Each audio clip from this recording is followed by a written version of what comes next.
Wait lah, Jan.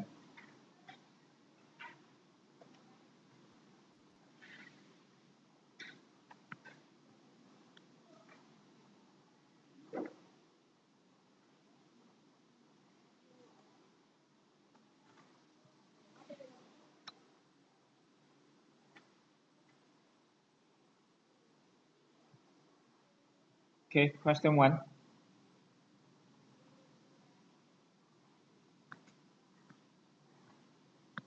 Example, if it's insurance, okay, if it's insurance, classify them into this category. So insurance will be expenses, correct? So you put a tick, you put a cross, anything as long as it's in this column. What about bad debt recovered? Bad debt recovered. Asset, liability, income, and expenses. It is an income, so income will be under revenue. Sales, income. Sales return, return inwards. Sales is income. Sales return, return inward. We don't call it expenses, but we call it a contra account. Okay, sales will be income, but return inwards, we put it as a deduction from our income, contra account. So you put a bracket, reduction of your income.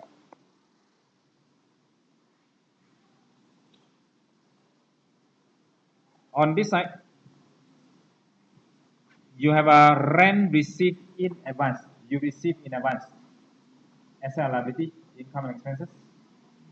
Receive in advance, you receive more. Therefore, it's a liability. What about accrued interest receivable? Accrued interest received. Huh? I said, have you received the money? Haven't. That's why we accrue the receipt. Means it's a receivable asset. Next, question 2. We have a ordinary share, preference share, share premium, revaluation. Ordinary share, preference share is capital, CC.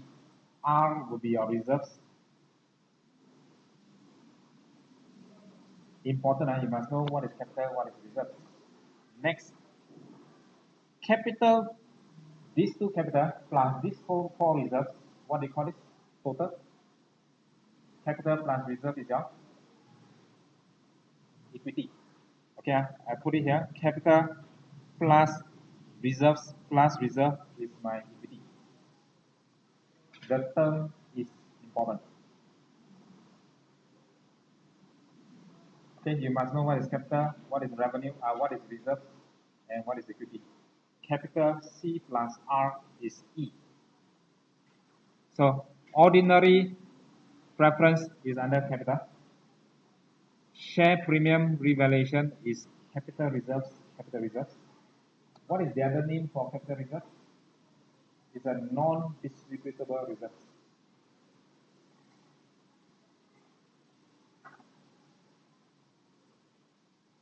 Non-distributable reserves. Revenue reserves is distributable reserve.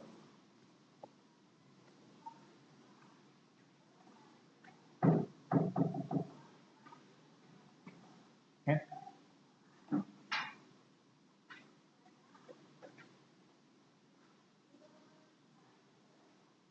What do you mean by distributable, non-distributable? Means dividend. These reserves here cannot be distributed as dividend. Whereas distributable reserve, it is distributable, means it can be distributed as dividend. Okay. For reserves, some can, some cannot. And last semester, you learned manufacturing. So manufacturing account, we start with what? Manufacturing, then SDRM. Remember you got the factory profit, isn't it? So we start with opening raw material, transfer, purchase of raw material, import duty, carriage inwards, less closing raw material. Raw material consumed, and then your material labor always also. So factory manager salary, is it manufacturing? So it will be under factory overhead. Sales manager. Sales is outside the factory, is under distribution.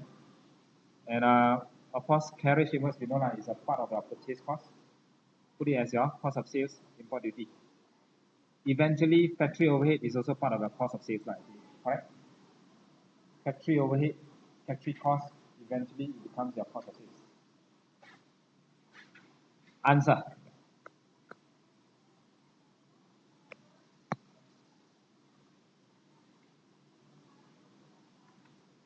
You have 3 seconds. So password or other, if you want to, you can do this.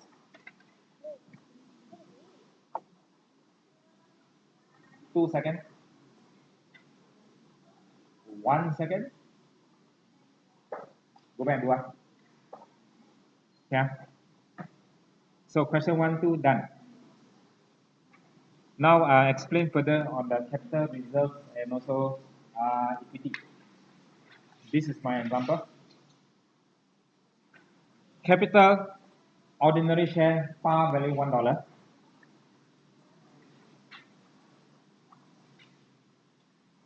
Share premium.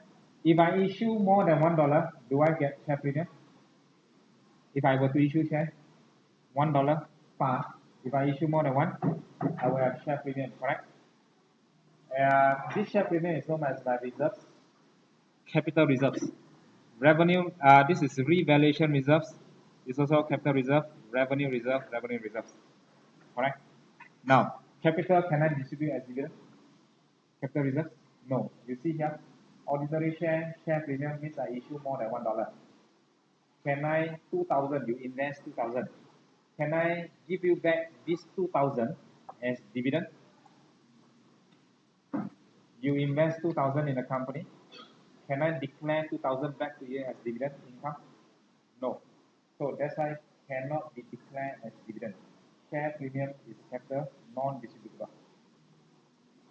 Revaluation reserves is example. I buy land 1 million. I revalue to 515. Will I have revaluation reserve? Yes. Can I declare this as dividend? Capital reserves cannot. Why? Have I sold the land? I revalue from 1 to 15. I haven't sold the land. So this 500,000 is unrealized profit. Can I declare dividend to you? Cannot. It's unrealized, therefore cannot declare. Is it okay? Now that is 15. Here.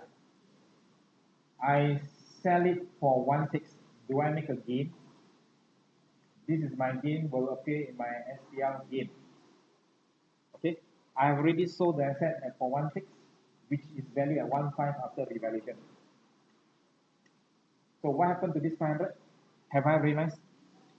I already sold this asset. Have I realized? Yes. This 500 gain revaluation has been realized. Transfer to retained earnings. 500 to here. Can I now declare this 500 as dividend after I sold? Yes. Once it is sold, it becomes realized, transfer to retained earnings. Got it? Can I declare retained earnings general reserve as dividend? Can. Assuming now here I got 400, here I got 300. Can I transfer 300 to this side? Can I transfer 300 retained earnings to general reserves? Can. If I transfer 300, it becomes how much? 100. Here becomes 6. Becomes 100, 600. Can I declare dividend from here anytime? You can transfer in and out anytime. So they are from the same source, profit. Profit can declare as dividend. Okay. So this one is very important. Not today's tutorial, but maybe in tutorial 5 or 6. Okay. You must know the term capital reserve, revenue reserve. Can declare, cannot be declared as dividend. Okay. Now, next question. Question 3.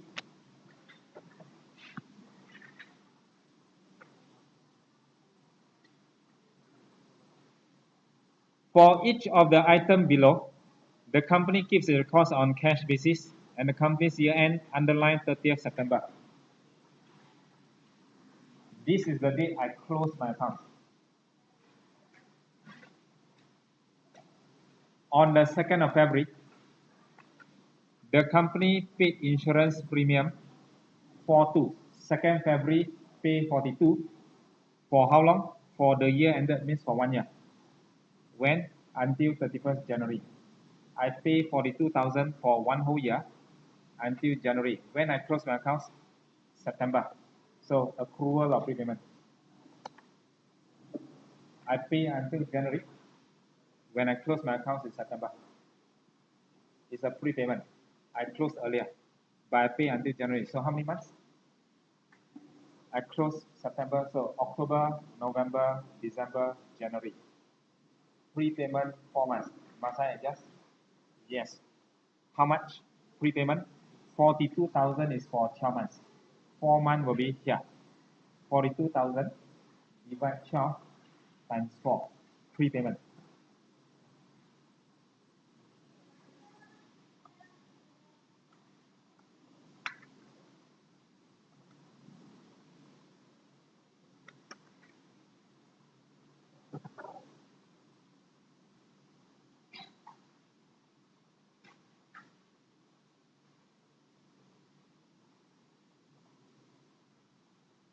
Must I adjust for the prepayment? Must I adjust the 42,000 which I recorded?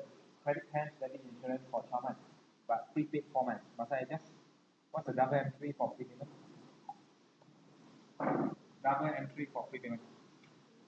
Prepayment, debit or credit? Why debit? Because it's asset. Prepayment, asset, debit. So debit, prepayment, credit, insurance. Yeah. Debit, prepayment, credit, insurance. Okay?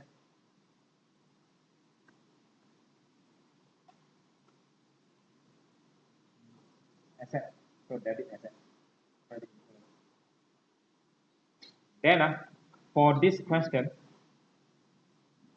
you see here, calculate the amount of insurance to be recognized. Yeah, we're going to calculate later. Show the journal entry. I already showed you one here. Normally, we just one entry to record the prepayment. But you look at this question. Show journal entry to adjust for the accrue on accrual basis and closing the insurance account. You are asked to close the insurance account. So you must close every year. Normally, in your FOA, FA, we don't do closing. Okay, so here they ask us to record the journal entry for the closing. What is closing? Here. Assuming I record during the year, I have a sales, I credit my sales account, I debit my receivables, right? Assuming I have a sales, this is a transaction during the year. I have an opening balance of bank account, and I pay salary, so I credit my bank, I debit my salary. I pay also for purchases, I credit purchase, bank, I debit purchase. And these are the transactions, and end of the year, I need to close. So when I close my accounts, I identify SPL, identify SFP. And we know salary, sales, all these are SFP, SPL. Receivable, bank are SFP. So those SPL items, you must close to SPL. Let's close. Every end of the year close. Should I debit or credit to close? Debit sales account. Debit sales account. Credit to SPL account. Salary, must I close? Yeah, close to SPL. Credit salary to close the accounts. Debit salary, SPL. Trade receivables is an SFP close. Don't charge the SPL because SFP is carried down, brought down. Purchase is SPL. Credit, purchase, debit SPL. Same thing, carried down, brought down. So now my SPL is where I find my profit and loss. How much is my gross profit?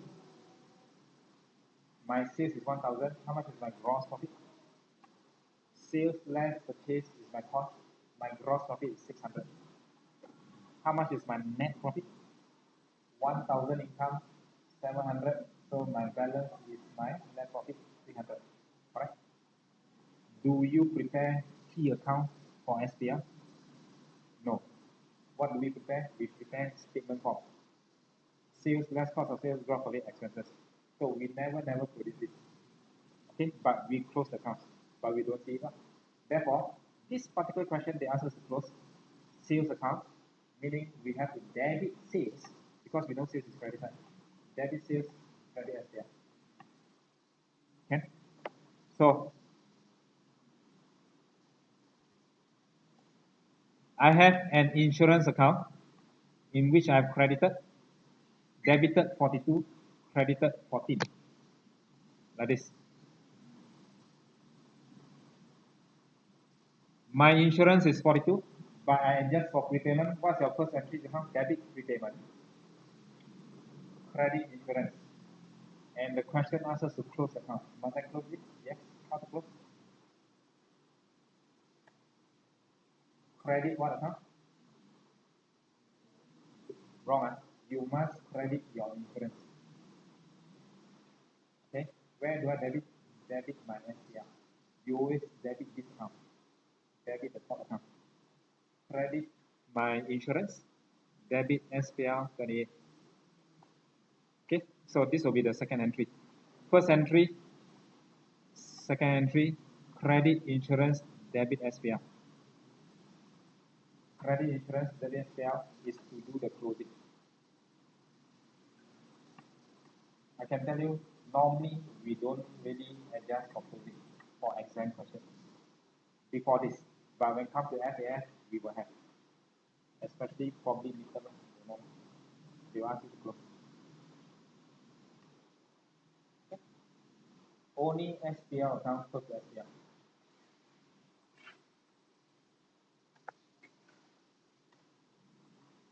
So I give you the answer.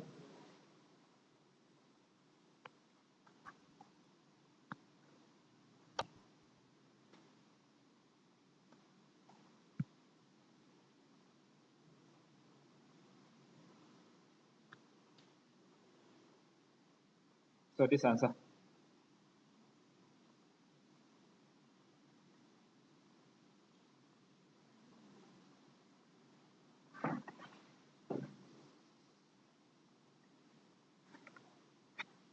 Okay. Question. Continue part B.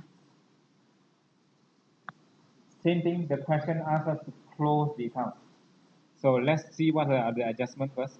The company invests in 6-month fixed deposit in a commercial bank on the 1st September. When is my year end? Year end is 30th September. I place the deposit 1st of September. Means 1 month before the year end. Interest is 4%. And the following entry were made when you place the deposit. Yeah, you credit your cash, you debit your investment in fixed deposit. Settle. No further entries were made in the book since no cash was received. Now, when you place a 6 months interest, when will you receive the interest? Today, every month, or end of 6 months? You will receive the interest end of 6 months. So you won't receive any interest for 6 months. Correct? You will receive end of the 6 months. So I place my deposit on the 1st September. My year end is 30th September. Can you see here?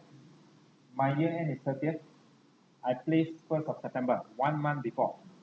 When will I receive the interest? I'll receive 1st September, I'll receive 6 months later here. Correct? But I close my accounts here.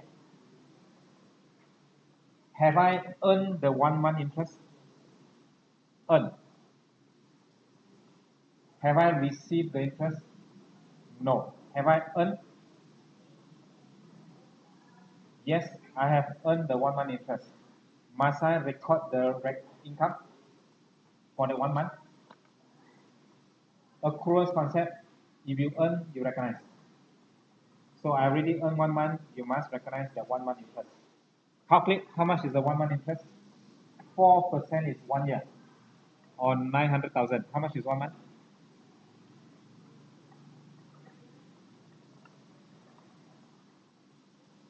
4% times 900,000 is for 1 year. 1 month you divide by 12. How much?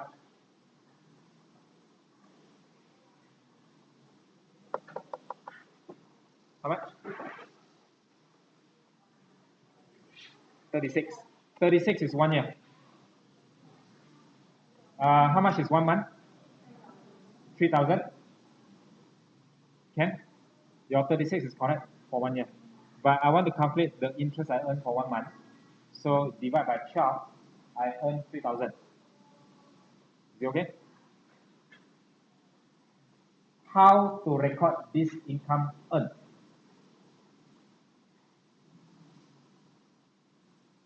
It's an income. Debit or credit? Income, just like your sales income. Credit. So credit your interest income. Have I received the money? Have I received anything? 3,000?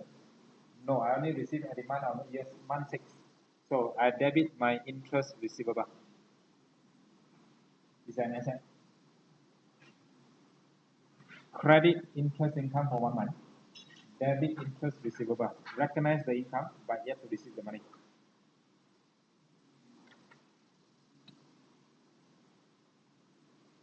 Adjustment number 1. And this question, they ask us also to close the income account. Income is credit side. How to close? Income is credit side. So I want to close it. Means I debit interest income, credit SPR. Yeah. Okay. Yes.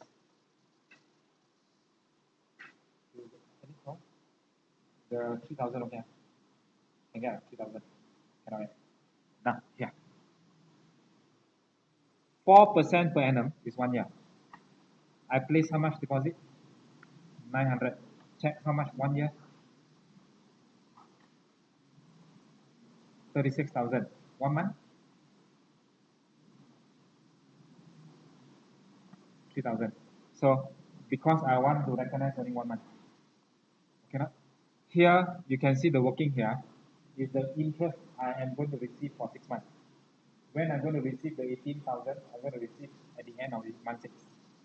But I close the account here, I recognize 1 month first. Is it okay? So first entry is the journal entry to record the income. Second entry is to close the income account. Okay.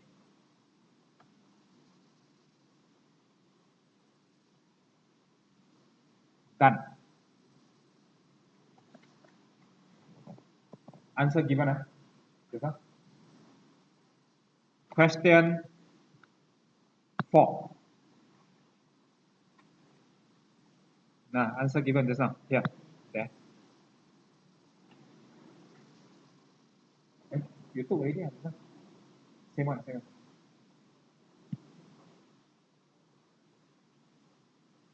Okay, question 4. Never mind. If you want to take a full one, you take 1 minute later. Question 4. Explain 4 ways in which historical cost accounting, HC, historical costs may cause user of financial statement to be misled when prices are rising. Can you underline rising? Because the answer we're going to explain here is when the price are increasing.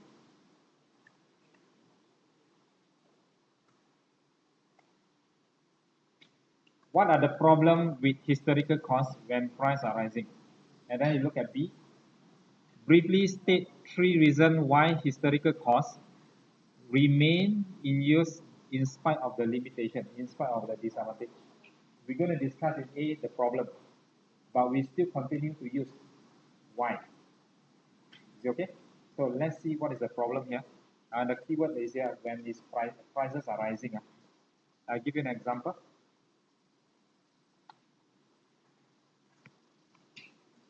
Oops.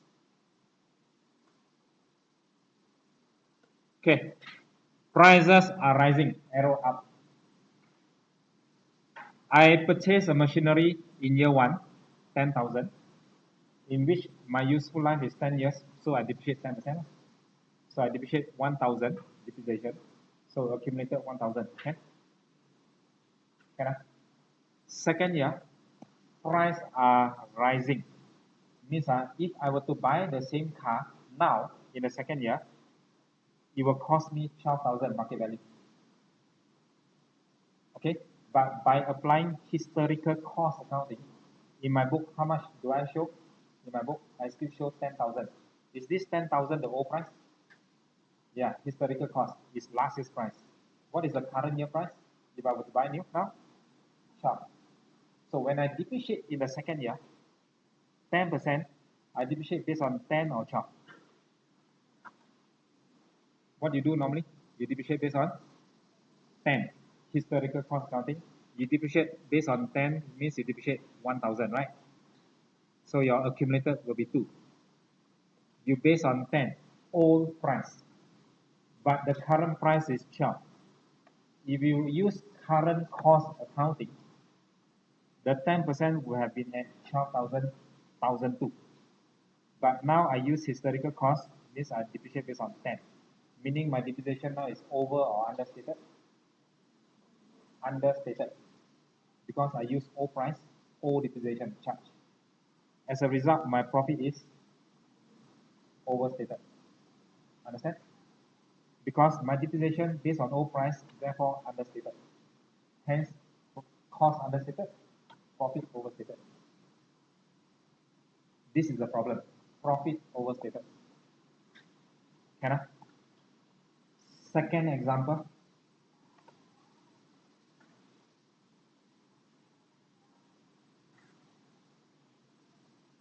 I purchased inventory for $100, 10 units of table.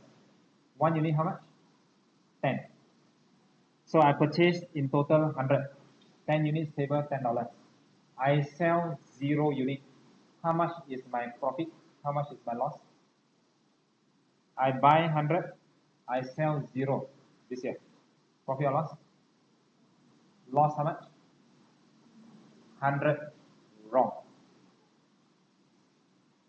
I sell 0. My profit is 0. Is it okay? Why is it that way? Because when I sell 0, there's no cost. Matching concept, approach concept. Let's see here. When I buy 100 this year, I did not sell anything, 0. What is my closing inventory? My closing, I still have 100. So my closing will be 100. What is my cost of sales? Purchase less closing, cost of sales nil. Therefore, gross profit nil. No sales. No sales, no cost, no profit. Okay, so this cost will be transferred to next year. What happens if I tell you I sell 1 unit for $12? How much profit I make? I buy 10 units for $10. I sell 1 unit for $12. Profit or loss? Buy 10, 100. I sell 1 unit for $12. Profit or loss? Profit, how much? Profit is 2. Because 1 unit, I sell 12. My cost is, 1 unit is 10. So I make 2. Let's see.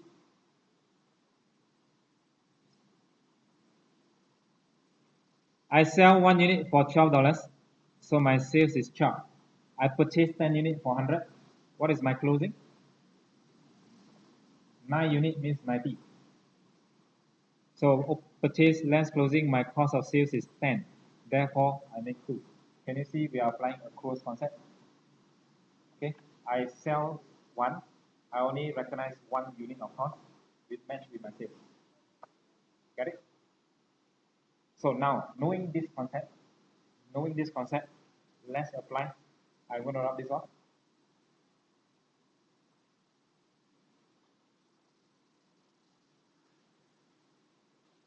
First year, second year.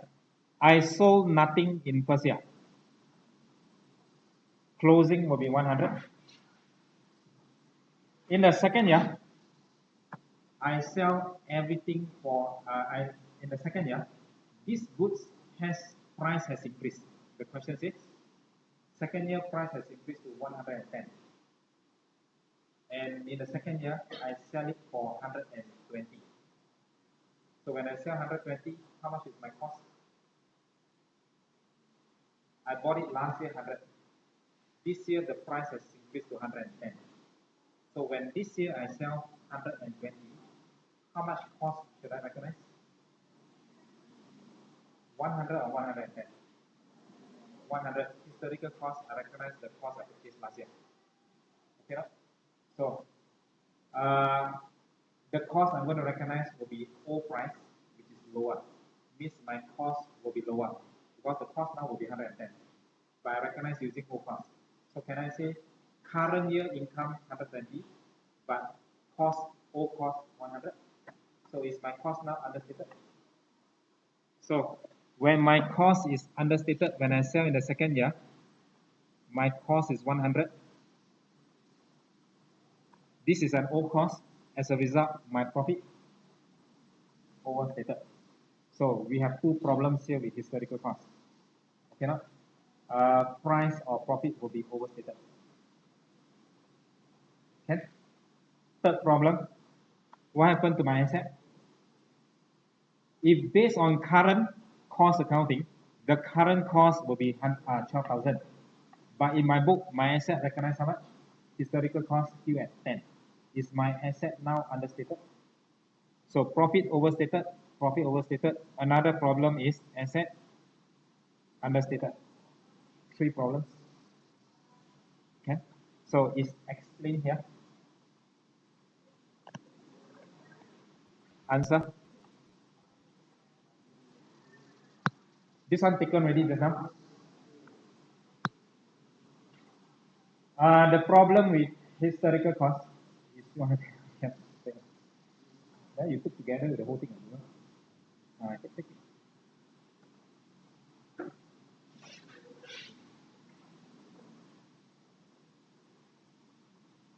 Depreciation. The problem with historical cost when prices are rising up. Depreciation is based on the original cost. If it's based on my first example, the original cost is 10. The car or the machine. Of the non-current asset, therefore understate the true value of the business from the use of the asset. Essentially, current market is 12, but you record historical 10. Because therefore, your depreciation, which is based on 10, it will overstate your profit. This is the first example. Second example is on the inventory. This one you haven't taken, you may take now.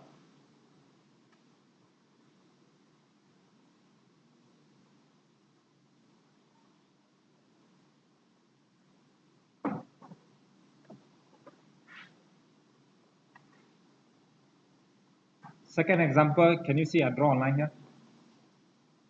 This example and this example is related to the inventory. See, let's go through. Inventory are valued at FIFO or WAC, okay. If the price are rising to 110, remember the example, 110, and the sales is in current price. The sales price is this year's price, 120. The cost is old price, 100. So when price are rising, sales is in current term, but we're going to match with the cost which is in historical cost, old cost. So what will happen to our profit? Overstated. Okay. And then we look at this one. Profit on the sale is calculated taking the difference of historical cost and the sales proceed. Sales proceed is the current cost, current price. Historical is old price. You can see the word holding gain. What do you mean by this?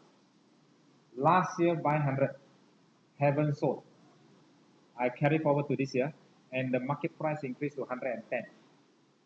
I bought it for 100 last year. If I buy now, it will be 110. I hold for 1 year. Do I have a holding gain? I save $100, $10. Last year buy 100. This year, if I buy 110. I save $10. It's a holding gain. Okay, not overstated profit. So, profit overstated.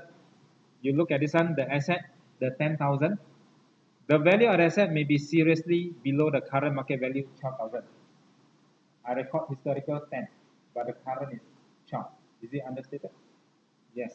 So number 4 will be the first three. Overstated, overstated, understated. You see here? The combined effect of the above three factors will mean my ROCE is overstated. How? What's the formula again? ROCE? Last semester? Nah, anyway, it's here. ROCE formula is PBIT divided by capital employed. Capital employed can also be total asset minus current liability. Capital employed can also be total asset minus current liability. Okay, so we say our profit will be overstated. Overstated. What happens to my ROCE? Overstated lah. My total asset minus current liability. Point number 3 says my asset is understated. If my asset is understated, my ROCE overstated. These three will impact on my ROCE. So my ROCE will show a very positive result. Okay, historical cost accounting will show everything up, up, up, asset value down. So very misleading. Okay, no? So that's why you can see here, year-on-year comparison is likely to result in a very misleading figure. When you compare, the result is very misleading. One example is here. When prices are rising, this example here. Let's say first year I sell 100 units for $100 each. This is my sales. When prices are rising, next year, selling price is 100, this year 150, rising. I sell 90 units. So how much is my sales? 90 times 150, 135. Did my sales value show an increase? 10 becomes 13, show an increase of 35. It shows that my performance has improved because of the price increase. But you see carefully here, how many units I sold? Only 90. Actually, I sell lesser. The only reason why my sales improved is due to the price increase, inflation. Okay, that's why sometimes price increase can be very, very misleading. Okay, so top it up with the overstatement, understatement, misleading. This is the problem with historical cost. Any problem? No one? So, briefly state 3 reasons why we still use historical cost in spite of the limitation that we discussed here. Overstatement of asset, profit. Why we still use historical cost?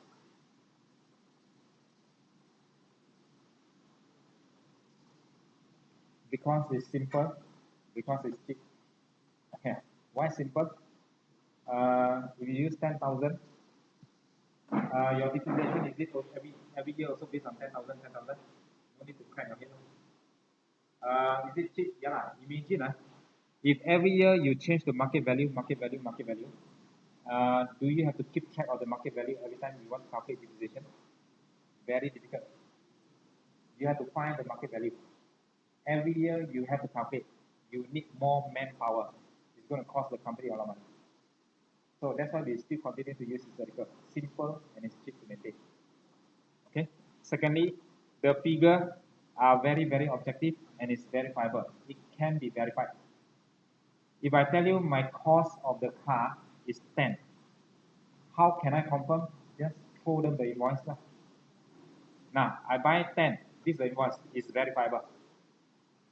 I did not cheat you. It's very, very objective. But if every year we were to use current price, 12,000, another dealer, they say the current price is 1250. Another one says it's 14,000. Can you see the figure, current price market value is very, very subjective? Okay. How to confirm? Difficult to verify. That is why we still continue to use historical cost. It's very objective, verifiable. Just check the invoice, confirm. And thirdly, no sound alternative, no acceptable alternative. No good alternative, no acceptable alternative. Continue to use historical cost.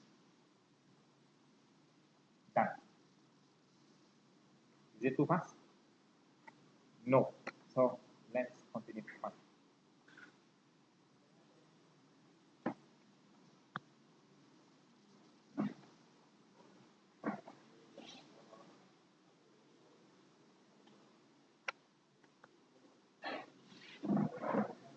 Number 5, can you see conceptual framework? Number 6, comparability is part of a conceptual framework. Number 7, conceptual framework. Number 8, conceptual framework. Number 9, conceptual framework. Basically, number 5, 6, 7, 8, 9 is all related to conceptual framework now. Okay, which is new to you. Last time, all the approval prepayment is nothing new. Historical cost also something new, but the term you heard before, right? So now, question 5. No, sorry. Your lecture note.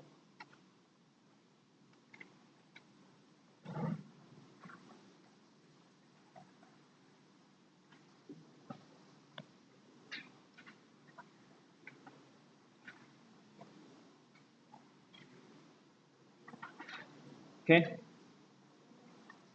If you check your page 1 or 2, page 1 especially the main category, conceptual framework got how many parts? Can you see objective? Chapter 1, chapter 2, chapter 3, chapter 4?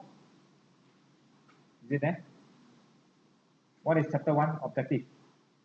Chapter 2? Nothing there. You can see there the word actually haven't published yet. Forget about chapter 2.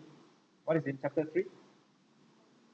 Qualitative characteristic, the more important one. Conceptual framework, chapter 3 is the most important. Chapter 4? Okay, so, and we saw just now question 5, 6, 7, 8, 9, all on conceptual framework. Means mainly is all here. So I already summarized it here, rather than you reading that one, don't know which is important. Okay, so here.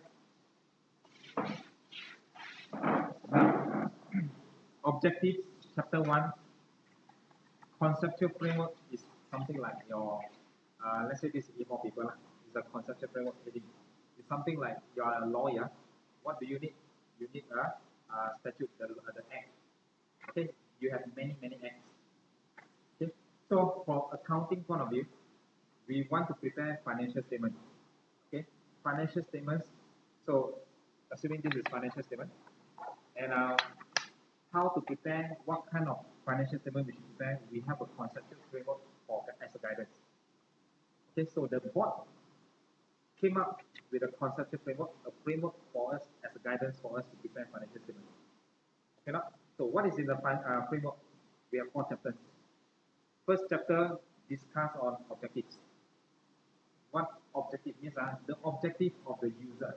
I have many users in our for using our financial statement.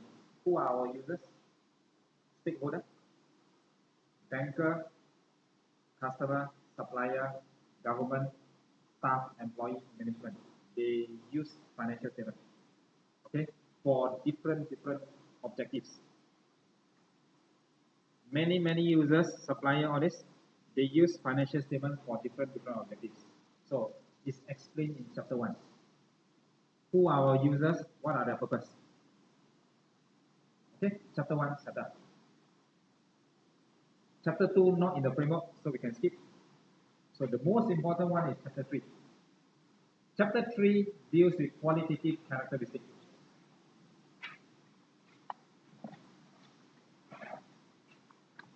Okay, qualitative characteristic.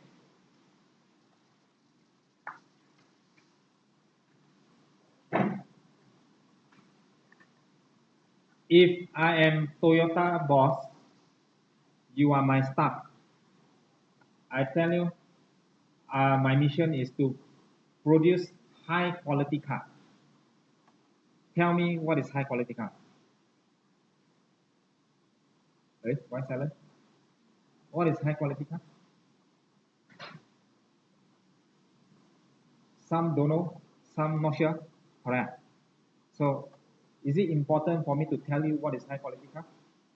Okay, not? So if I tell you high quality car means can use for more than 20 years, low maintenance cost, low petrol consumption. These are considered high quality car. Are you now clearer with what is high quality car? Yes. So is it important for me to write down what is high quality car? Yes. So it's good for me to write down. Then you'll be clear. Same thing. Financial statement must be of high quality. What is high quality financial statement? Don't know. Is it important for me to write down? Yes. So the framework tell you what is high quality financial statement. Okay. So we have two main categories here. High quality financial statement.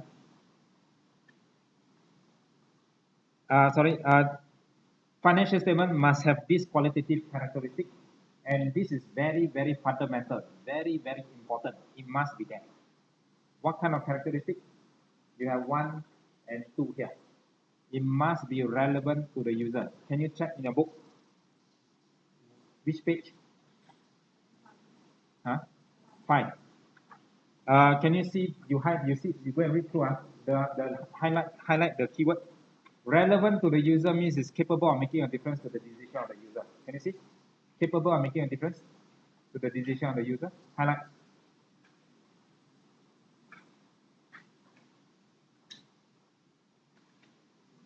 I didn't write in full lah. Okay. It is capable of making a difference if it is predictive, complementary, or both, and it is material in nature. Example.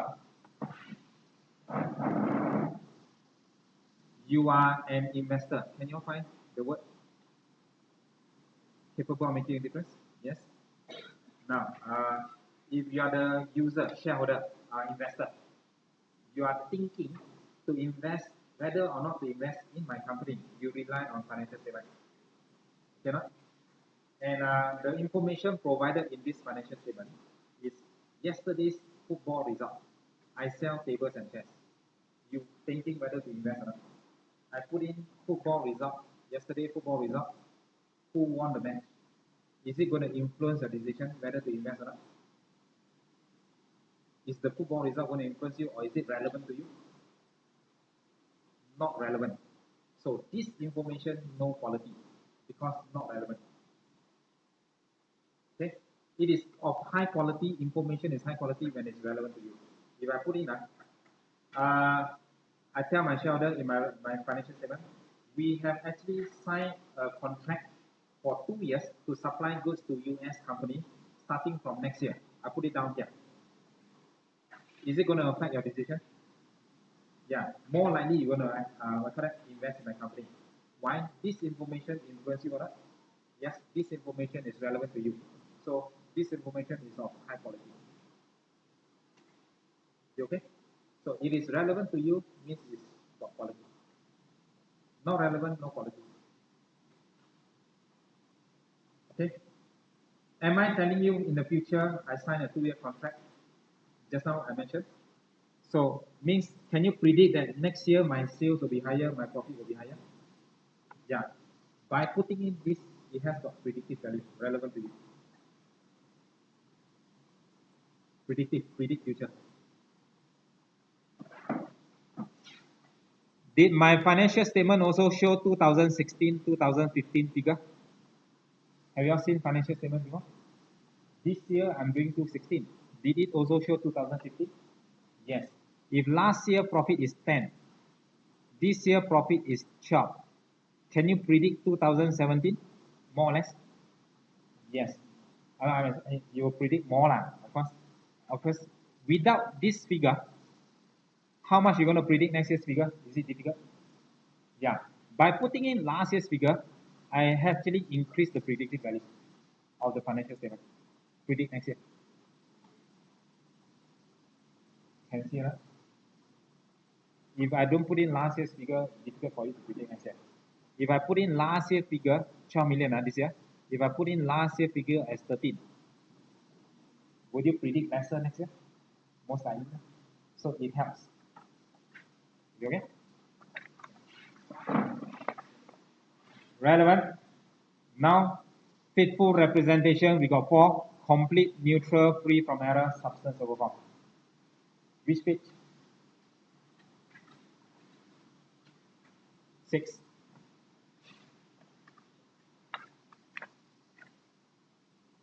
Complete means information provided in our financial statement, okay, must be of complete picture. I got 7 good news, 3 bad news. Can I just show in the financial statement all 7 good news only? Cannot. I must show all 7 as well as the bad news. Show complete picture, then it is faithfully represented, meaning I'm faithful to my user. I did not hide anything from them. I got how many users? I have many. I'm faithful to all. Is it okay? Neutral. I have many users. I cannot be biased. I have to be neutral to all my users. Shareholder, investor, banker, employee. I have to be neutral. And the information must be free from error. Means imagine if my financial statement is full of error, got quality, right? Full of error, no quality. So free from error, yes. It's of fundamental quality, important quality. And last one is substance over form. This one will be explained later. Still can take it a lot.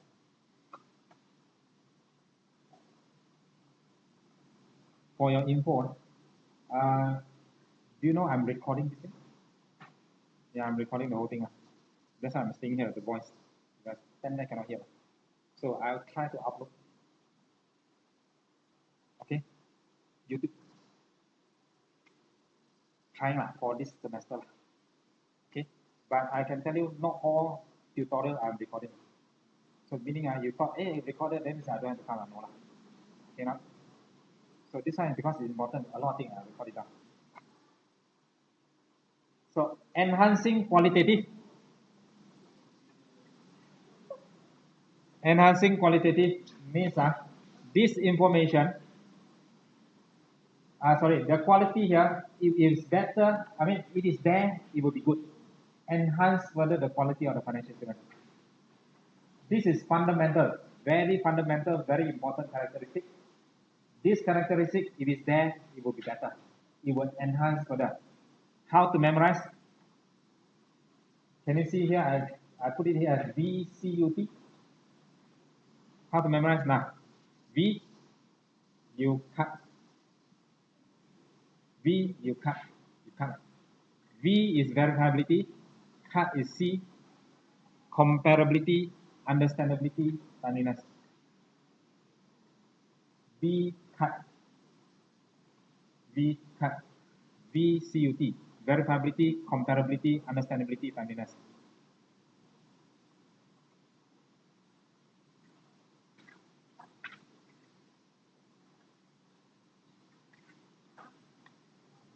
So what do you mean by verifiability? You check this page. Page 7. You underline the keyword verifiability means independent observer, knowledgeable independent observer. Okay, they can come to a consensus. Come to a consensus. I only write the keyword here. What do you mean by this? Independent observer, outsiders, they can come to a consensus. Consensus means not 100% agreement. Majority agree. Example, like today, let's say after this, we plan to go for lunch. Some want to go A, some want to go B. Let's have consensus. Majority decide, we go. So, independent observer, when they have a consensus on a certain transaction, and they agree, means those information is considered verifiable. Okay, can be verified, the info. If can be verified, means the information is got quality. Secondly, comparability, must be able to compare. Compare to what? Previous year. Previous year means last year, last 2 years, last 3 years, last 4 years. Compare to other company, similar industry. It can also be compared to budget.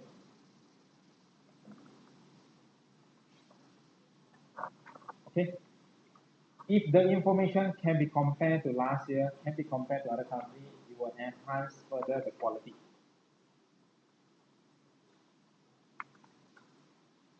Is it okay? Now, can you see the word here, consistency? So this one is related to comparability. So to improve comparability of your financial statement, your information, we should apply our policy consistently. My example here is FIFO. If this year you use FIFO, apply FIFO consistently so that you can compare. You don't use FIFO this year, next year you apply WAC, then next year you use back FIFO, then WAC. Straight line reducing, straight line reducing. No consistency, difficult to compare.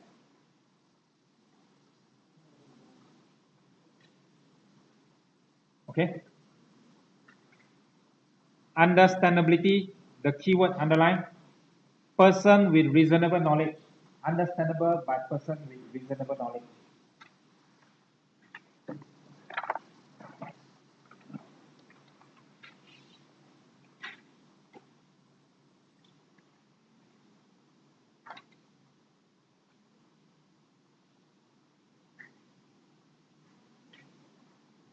Highlight. Gone up the word reasonable knowledge. Can you also see the word complex?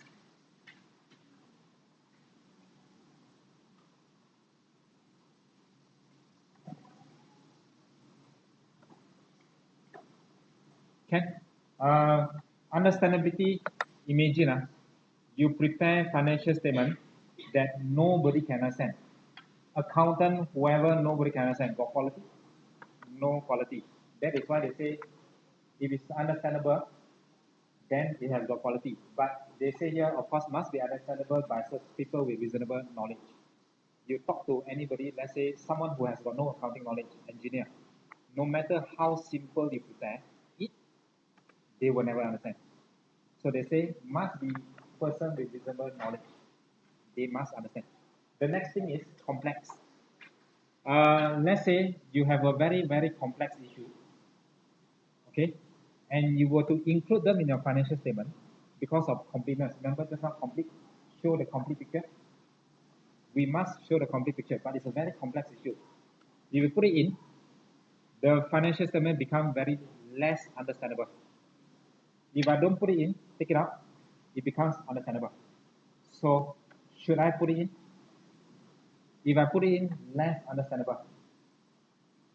So should I put it in? Answer, you should. Okay? Otherwise, not complete. Okay? You don't use this as a license to exclude any complex issue. This is not a license for you to exclude all the info. If it's complex, you still have to put it in. Okay? Don't use it as a license to exclude. And lastly, timeliness means information must be timely enough for the person to make decision. Means must be up to date, must be fast enough.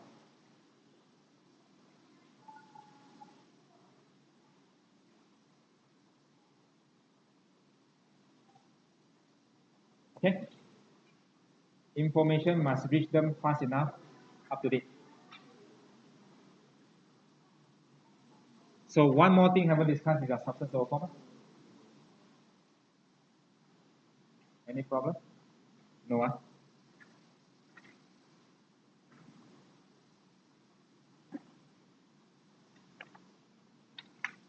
Definition, which page? Element of financial statement. Element. You got asset, liability, equity, income, expenses. Which page? Page 9. Element of financial statement. And the element, these are the element. And the definition, important.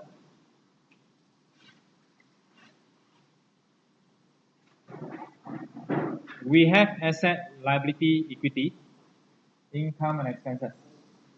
What is the definition of assets? Highlight, underline. Assets are resources controlled by the entity. Controlled by the entity. Resources controlled. As a result of past event for which future economic benefit will flow to the entity. Which page is that?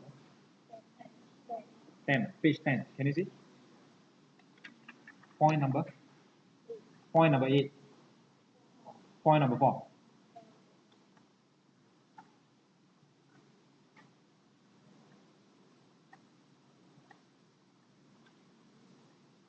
Okay. I have a machine.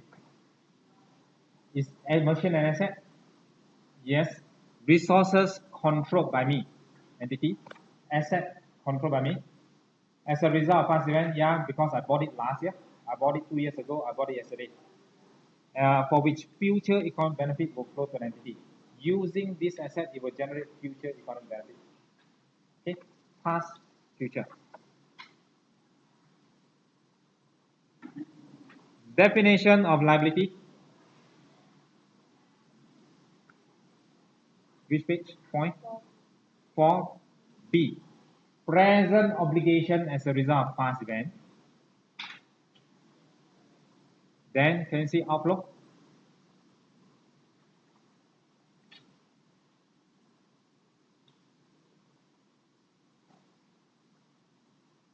We take trade payable as our example. The definition is present obligation, trade payable. I have a trade payable of 1 million. Is it an obligation for me to pay? I have a 1 million liability. Is it an obligation to pay? Must I pay? Yes, it is a present obligation. Why do I have this 1 million obligation? Because of past event. I bought it last week. Okay, now, and I want to settle this 1 million. It will result in an outflow.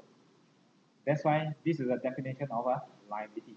Present obligation, past event, outflow.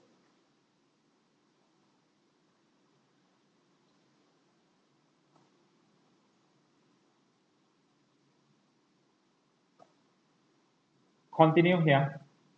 Obligation. This one, I'm not sure is it there. But obligation can be legal obligation. It can be constructive obligation.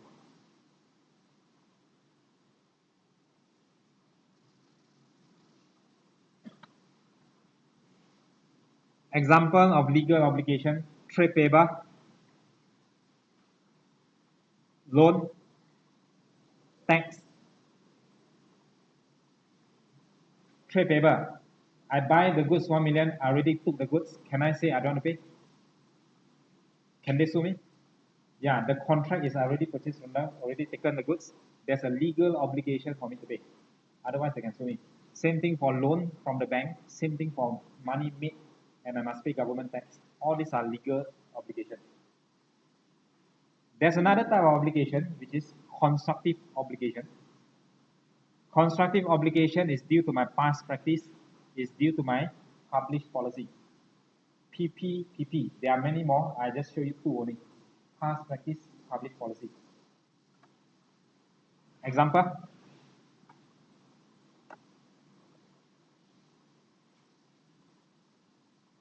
Last 5 years, I pay 2 months bonus. I declare 2 months bonus. 4 years ago, 2 months bonus. 3 year, 2 year. Even last year, I pay my staff 2 years bonus. Okay, now? This year, you are my staff. Do you have the expectation that I'll pay you 2 months bonus? Why do you have the expectation that I'm going to pay you 2 months bonus? Because of my past practice. So the word here, due to my past practice, as a result, I have created a expectation on your part. My past practice, your expectation, you will create a obligation. This is considered a constructive obligation. Can I decide not to declare dividend? Last 5 years has been declaring. Can I decide not to declare? Can, because it's not a legal obligation. You cannot sue me. But I will going to recognize this liability because of this constructive obligation. Same thing for refund. My policy is no refund. But one customer come to me refund because of some damages, wrongly ordered, okay lah, 20 ringgit I refund. Okay lah, 50 ringgit I refund. Another person come in, 100 ringgit I refund. Everybody now also as a result of my past practice, you as a customer, you have the expectation that I will refund, correct? Why you have the expectation? Because of my policy, my past practice. So I now have a constructive obligation. to refund the goods, meaning I will have a liability. Okay, it can be due to published policy. I have published a policy that I'm going to do this, I'm going to do that. This is the policy published. So because it's published already, it becomes an obligation, constructive obligation. Okay. And next one, equity. And we know equity is asset minus liability. If you read nicely the definition, they say equity is the balance of all asset minus deducting all my liability. Assets deduct liability is my equity. Residual is the balance.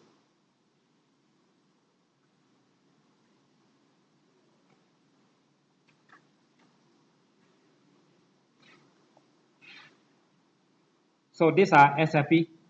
We have two SPL, income and expenses.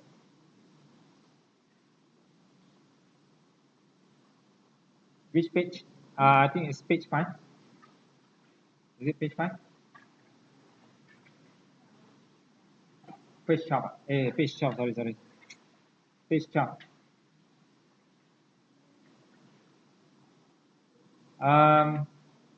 Page 12. Can you see the definition income? What is the first one? Increase in income benefit, can you see? So above increase income benefit or below, up to you. You put number 1. Income is increase in income benefit. Number 2, is it cash flow? Inflow? Inflow? Number 2. Number 3, increase in your asset. Enhancement of the asset. Number 4, decrease in liability.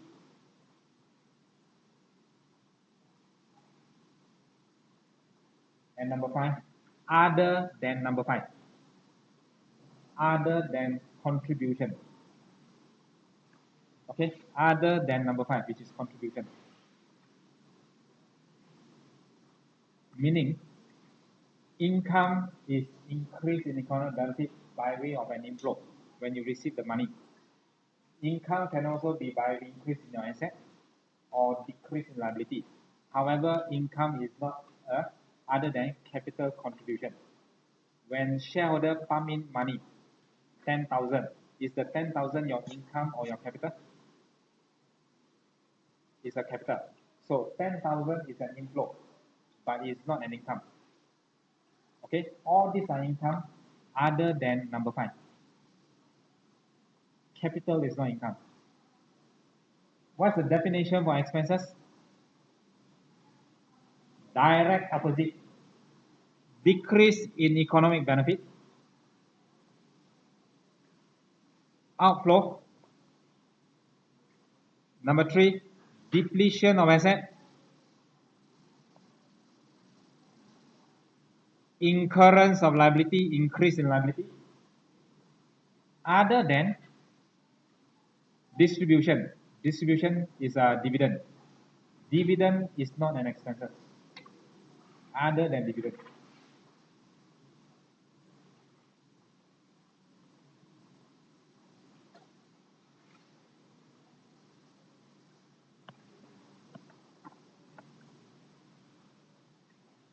So before we proceed further, so far chapter 3 is qualitative characteristic. Element of financial statement, which is your definition. Chapter 3 continue. Recognition of asset and liability. Recognition, asset, liability, which page? 14. Recognition of asset. The other one is recognition of liability, right? Okay, if you read nicely, that one is one whole paragraph. But if you read nicely, actually 2 bullet points. The first bullet point, to recognize your asset, to recognize liability, it must be probable that future economic benefit, probable.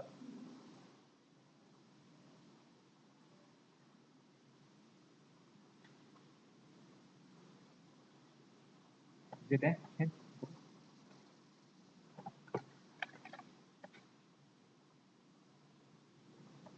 recognition.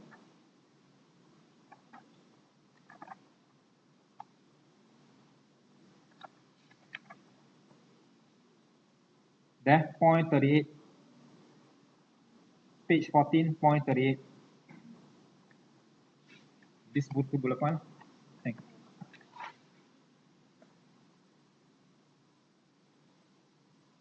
Probable. When we mention probable means very likely, which is more than 50%, very likely, probable. Measure reliably, 2 bullet points.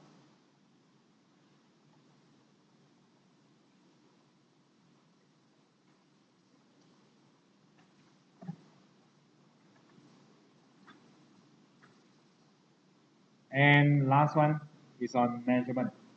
Measurement is more on application. So measurement, how do we calculate the historical cost? Very easy. You just buy, you pay, that's it, historical. How do we determine current cost? How do we determine NRV? How do we determine present value? Measurement value.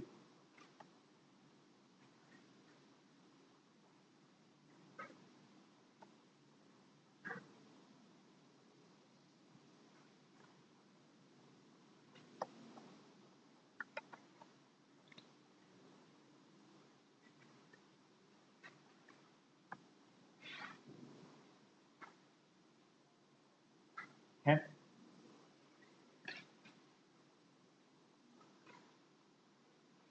So before we continue, let's summarize on the chapter 3. Qualitative characteristics. We have a fundamental qualitative. What is the fundamental one? The information must be relevant to the user.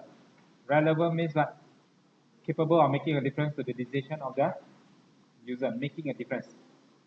Okay. It is capable of making a difference if it is predictive, can help you to predict, confirmatory, and materiality. So I haven't explained materiality.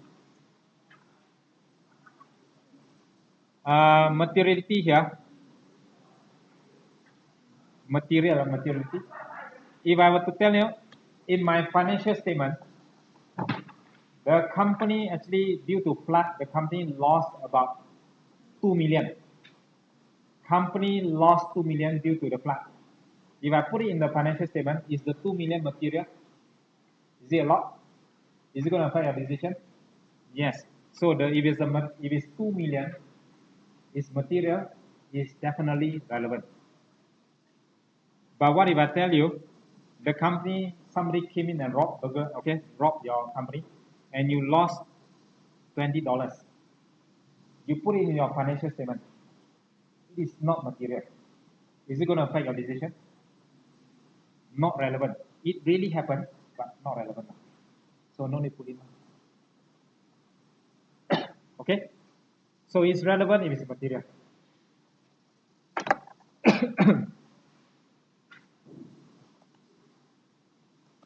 Enhancing for VCAT.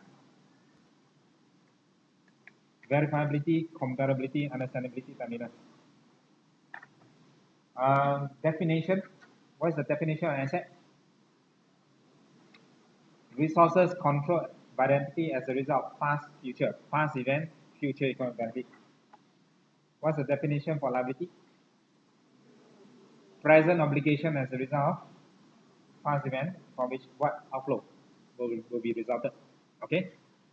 How many types of obligation? What are the two? It can be legal obligation, it can be constructive. Constructive is due to the past practice. Published policy, as a result, it raises your expectation. So constructive. Equity, asset minus liability. Income got 5, expenses is the opposite of the 5. One is increased, expenses will decrease. One inflow, outflow. Recognition, how many bullet points? 2. Probable future economic benefit will flow to reality. Second bullet point is the value of the asset can be measured reliably. Measured reliably. Measurement. 4. Measurement, how to measure. It can be based on current cost, can be based on historical cost, net realizable value, present value. Okay, now? So number 5. Question 5.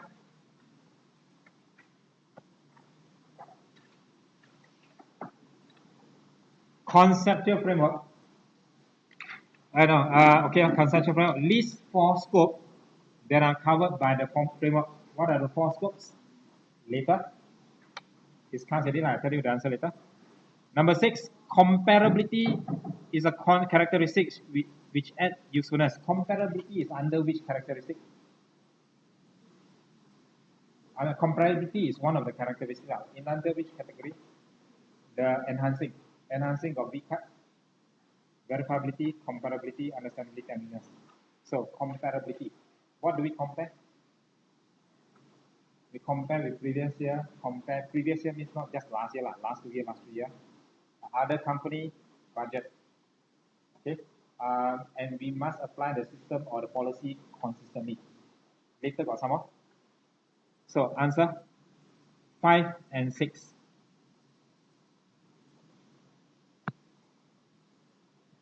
Have you taken 5? No. 4 scope of conceptual framework. Objective, basically of chapter 1. Qualitative characteristic, chapter 3. Definition of your asset, liability, equity, income, expenses, chapter 3. Recognition, 2 bullet points, chapter 3. Measurement, the 4 measurements, chapter 3. And conceptual framework is part of your scope in our conceptual framework. This one not so important. Number 5, comparability.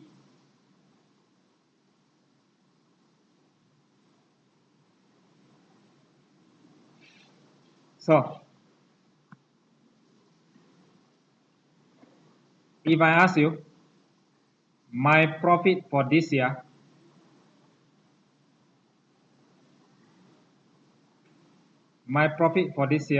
is 50 million. Good or bad? My profit is 50 million. Good or bad? Good. Others? Don't know. Not good. Don't know. Good. If I tell you last year is 90 million. Good or bad? My profit 50 million. Bad. If I tell you last year my profit is 10 million, this year 50. Good? Yes. So without this figure, can you tell whether it's good or bad? Difficult. Okay, not? So when I can compare to last year, last 2 years, or other company, it actually I can draw a conclusion whether the 50 is good or bad. So can you see the word here, draw conclusion? Comparability means they allow user to be able to draw a conclusion. Okay, not only able to draw conclusion, are you also able to predict future profit? More or less easier to predict?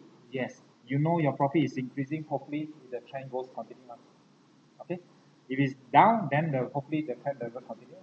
At least you got some predictive value, relevant. Okay? So you compare, they ask for 2, we have 3 here. We compare with the same business from earlier period, means from previous year. Compare of other business in the same period, same year, but different company, other company, or you can compare the budget or forecast. Okay? So this is a definition why we compare to draw conclusion. We can compare these 3. B. Explain 2 ways the standard, Malaysia Accounting Standard Board. 8 means help the comparability of financial statement. How they help us?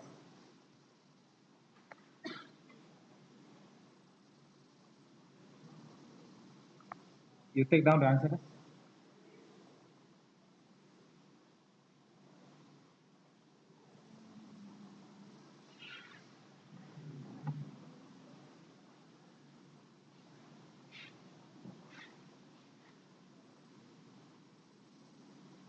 Okay. How they help us? Any 2 ways, by requiring disclosure and of accounting policy. Example,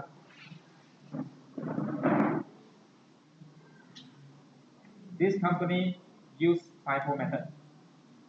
this company use FIFO method. Okay, by disclosing that you are using FIFO, when I compare, is it easier for me to compare? Yes, knowing that both using FIFO. If you use FIFO and you use WAC, both disclose in your book that you are using FIFO WAC. Both allowed. So when I compare, I will have no question mark because I know both using different policy. So when the profit a bit slightly different, I know they are using slightly different policy. So the profit will be slightly different, no issue. Because I know by disclosure. Imagine your profit is this much and your profit is this much. Nobody disclose what policy you are using. And I look at the profit, I have a question mark, I don't know what policy they are using. Cannot. By disclosing policy, it will help me in my comparing the financial statement. Okay, it's okay to use FIFO, WAC, and compare. Okay, because I know they will tend to have some slight difference, but at least I know. Okay, helps me in comparing the financial statement by asking you to disclose.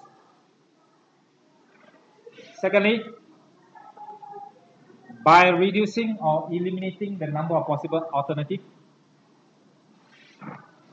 Depreciation, how many you learn method? The two more common one, straight line and reducing, two. So any company can use any method. Imagine if the standard allows you to use 10 different methods. They come up with 10 different methods alternative. 10 different company, 10 different methods.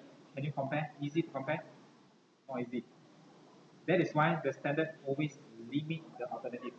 It's either force you to do this, or they give you alternative, another one. They don't give you 10. If it's 10, then everyone will have it. So by reducing the alternative, it helps us in our comparing the financial statement. Lastly, this one is more on consistency.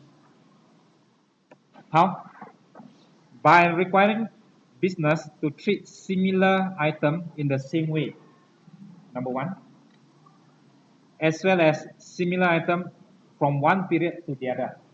This is the example.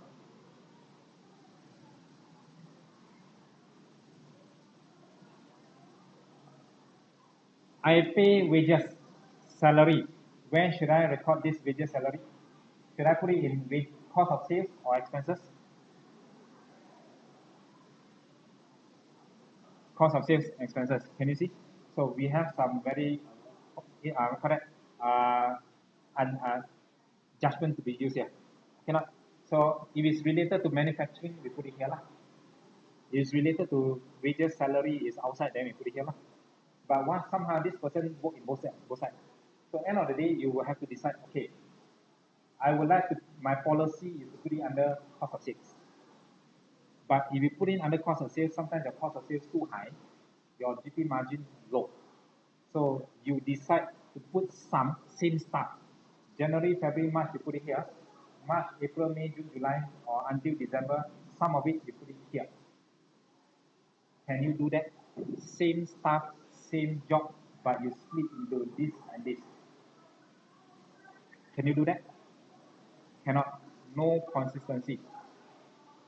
The standard says if you decide to put it under cost of sales, you have to put everything of the same item in cost of sales. Understand? If you decide to put it under expenses, all must be under expenses. Okay? Not only that, in the same year, you must be consistent. Next year, last year so high, my GP margin dropped. So this year, I decided to record all the expenses here, treat all the expenses as all the wages as my expenses. Last year is cost of sales, but this year I decided to put it under expenses. Can I do that? Cannot. So your consistency, not just in the same year, must be under one category. The following year must be also of the same category. Not just in the same year, but also in the following year. So it's explained here. By requiring treatment of the similar item in the same way within the same year, as well as from one period to the other. Consistency. Okay?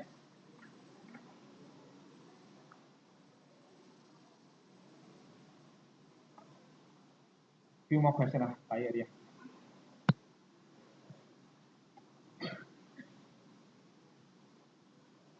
I still got 4 more hours to go. Tired. Okay. Number 7, we can skip. Why? They ask to explain comparability again. Verifiability, timeliness. This one you go back and you read yourself lah. Read yourself. What is missing here? Understandability is missing. Is it okay? So this one is under enhancing qualitative characteristics. Number 8, explain recognition criteria for an asset. How many recognition? How many bullet points? Probable future economic benefit will flow to an entity, and asset can be measured. The cost or the value can be measured reliably. So done. List of basis of measurement. How do we measure our asset, liability, income, and expenses? 4 bases: current, historical cost, NRV, as well as present value. That one is more on how to calculate later application. So 7 and 8 settled. Answer? 7 taken, right? Together one just now.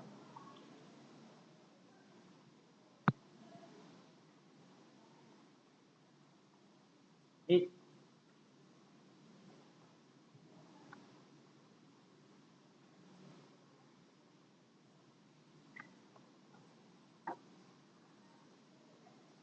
Okay, just now we say that consensus means majority agree this consensus. Timeliness means must be up to date, must be the latest information for the decision maker. Recognition, when you practice, I'm going to see your T1 right next week. When you practice to write, you split it into 2 bullet points. 2 bullet points. Probable, measure, reliability. Okay, you don't write in one paragraph anymore. Okay, and we have one more last question. One last question, 2 more examples. Your last question, this is your answer.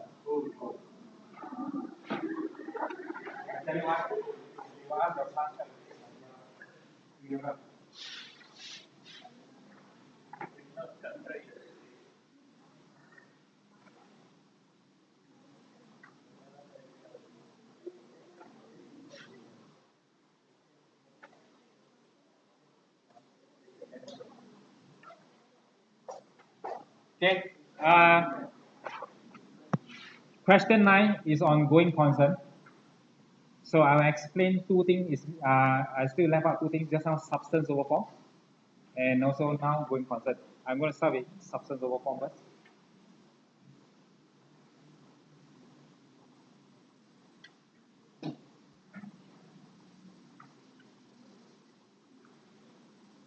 Okay.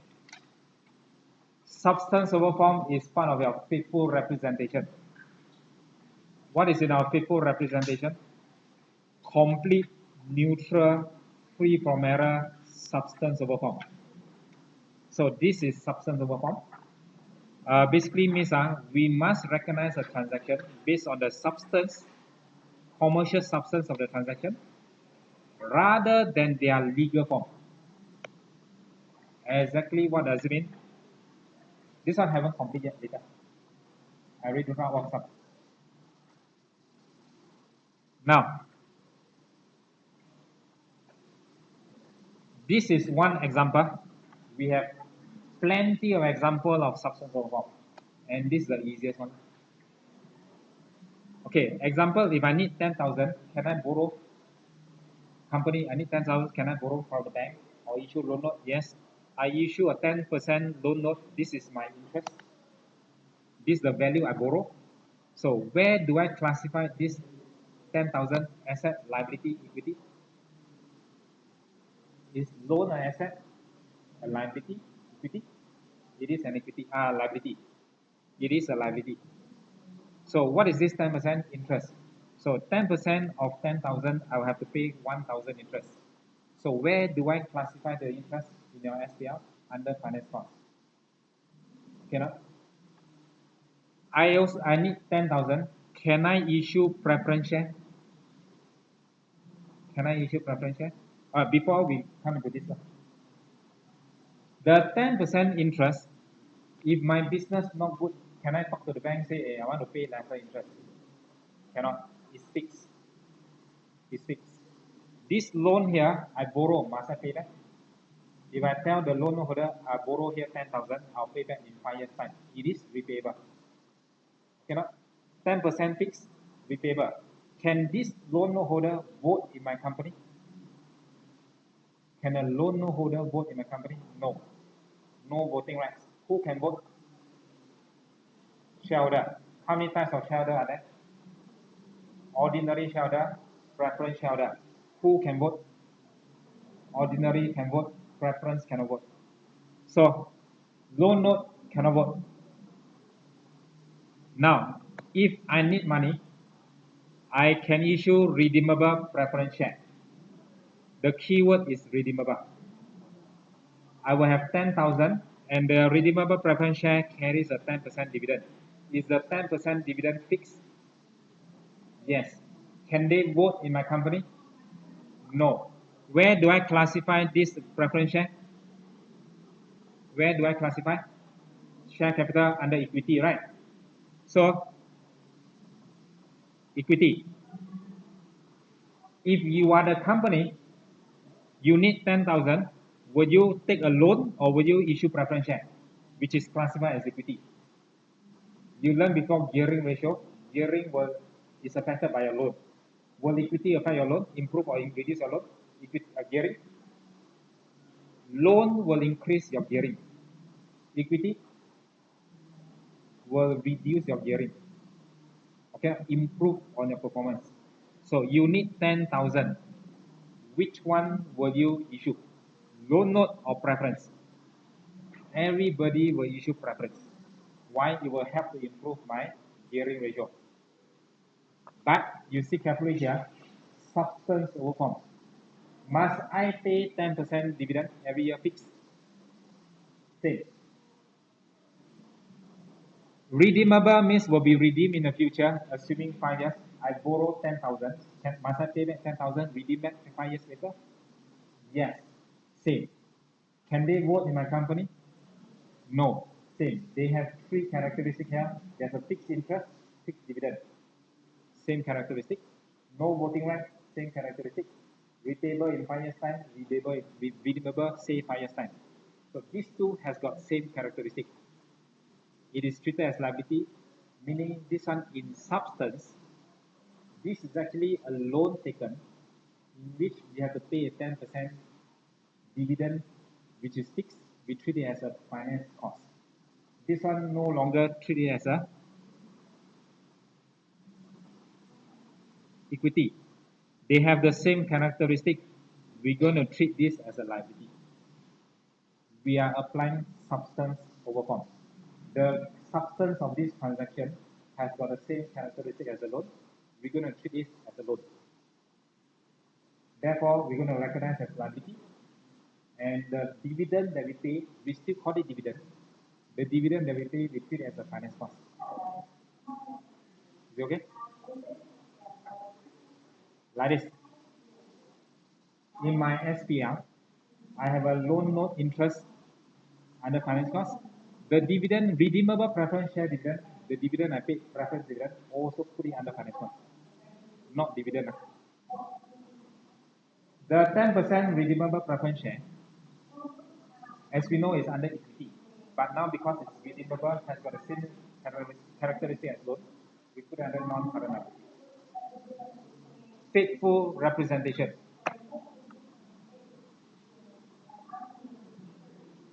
I'm applying substance over form. Sorry, yeah.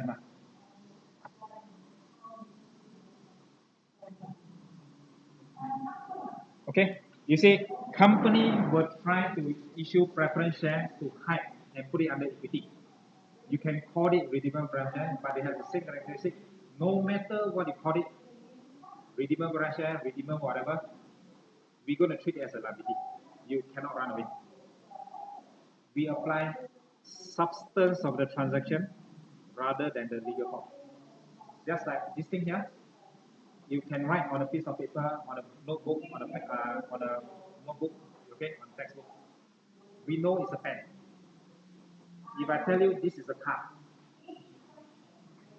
this is a table, it is still a pen, right? It still cannot be driven, cannot bring it around, right? You call it a car, it is still a pen. So no matter what you call it, in substance, it is used to write. So we're going to treat it as a pen in our book.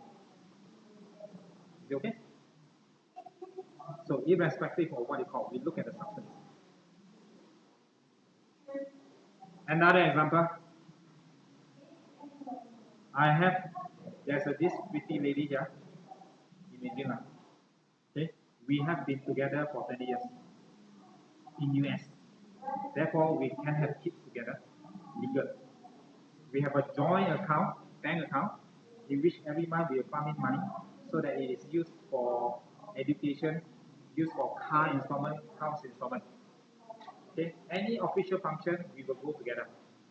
But we are not legally married. Legally, is she my wife? No. So if I were to introduce her to you, so how should I introduce her to you? If I want to apply substance number 4, what's the substance? Are we acting as if we are as husband and wife, stay together, joint account, buy car, attend official function? This is what a husband and wife do. But are we legally married? No. So how should I introduce her to you? We apply substance, means I will introduce her to you as my wife. Okay, now we apply the content rather than the legality. Cannot forget about the legal term. We look at the whole thing, the substance. Okay. So I gave you redeemable preference share is a very good example. We have many more, but I just give you one. Last one. Going concern.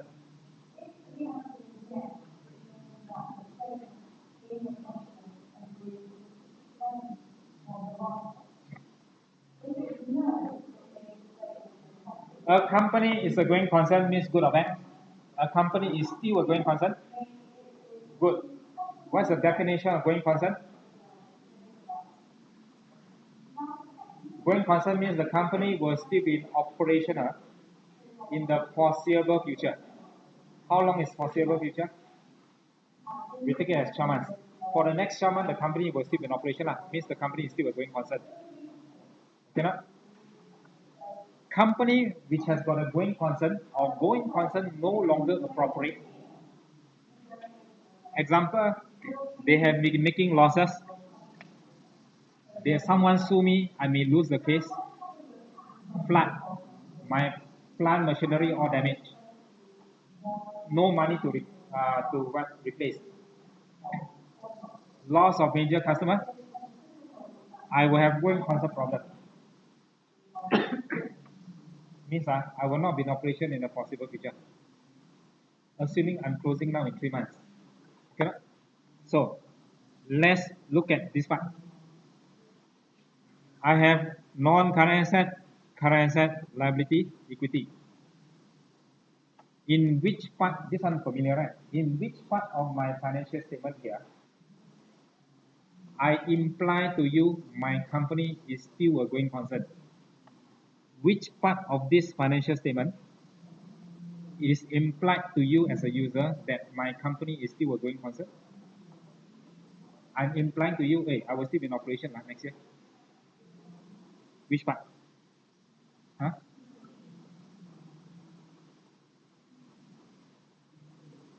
Non-current asset, non-current liability. What is a non-current asset? An asset that is intended to be used for more than 1 year. Correct enough? If I classify as non-current asset, means I'm telling you I will be using this asset for more than 1 year. Am I implying to you I will still be in operation in the foreseeable future? Yes. Non-current liability, I put it as non-current means I'm going to pay this after 1 year. I'm implying to you I will still be in operation. Okay. Let's say now, same asset, same liability, but someone sue me, and there's a loss of major customer in which I think myself it will be closing down in 3 months' time. I will have a going concern problem now. How should I prepare my financial statement? Same asset, same liability. I will have to prepare my financial statement on a breakup basis. How? What is breakup basis? This asset here continue as a going concern means I recognize and depreciate, but no longer a going concern breakup basis. This asset, how much do you think I can sell it for? I'm closing down, say in 3 months' time, I will sell. How much do you think I can sell it for? Higher or lower? Lower. I give a figure. Let's say I can sell it for 200. So your plant recognize only 200, not 1,000. Can you see there's no non-current asset anymore? Everything becomes current, asset, because I'm closing down in 3 months' time. Equipment, it is so specialized. It is only specialized in my industry, for my company. Not many people can buy. Motor vehicle, I can sell to anybody. Easier to sell higher price. Equipment is very specialized, difficult to sell. How much do you think I can sell it for? Let's say 100. Put there as 100. Drop by how much? 700. 1,000 drop by how much? 800 to 200. Inventory closing down. I want to sell it cheap. Get rid of all my inventory, get some cash. I can only sell it for, let's say 200. So drop by 1,001. Receivable, how much do you think I can collect? Maybe only 50. So put there 50. Drop by 750. Bank will not drop 300 in the bank. Definitely will be in the bank. So these are my bank assets balance. Sell, collect money, 850. Unless they give me discount, I will still owe 800. Non-current becomes current unless they give me discount. Otherwise, I'll still be owing 6. So these are my liability. It seems like I sell all my assets, still unable to cover my liability. I'm a Sandram Berhad company. Do I have to take out from my pocket 550 to pay? Sandram Berhad company? No need. Sandram Berhad company liability is limited. If I have 850 to pay 1,004, sorry, you can't get all your problem. Company close down bankrupt. You don't have to take out from your pocket. If this is sole proprietor, then yes, they will sue you. But this one cannot, they only sue the company. Okay, my equity was 2008, but because drop by 3.3, 28 drop by 3.3 is a loss, becomes negative balance again. Cannot. So now, when in your IA, your FOA until last semester FA, when you're asked to prepare statement of financial position as at 31st December, did they specifically mention the word there? Please prepare the SFP, assuming the company is a going concern. Did they mention anything there? No. Okay. Why? Because whenever we prepare our statement of financial position, even in practice, we always assume the company is a going concern. We always assume company is a going concern, means we always prepare using this format. Assumption is the company is a going concern.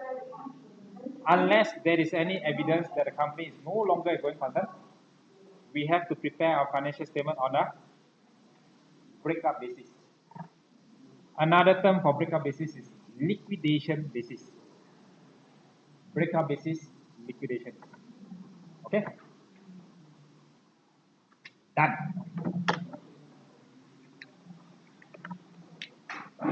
So, answer you have taken. Explanation done. Next week, your tutorial one must be completed. I will check. You can copy your friend whatsoever, I don't mind. As long as you write down. Good.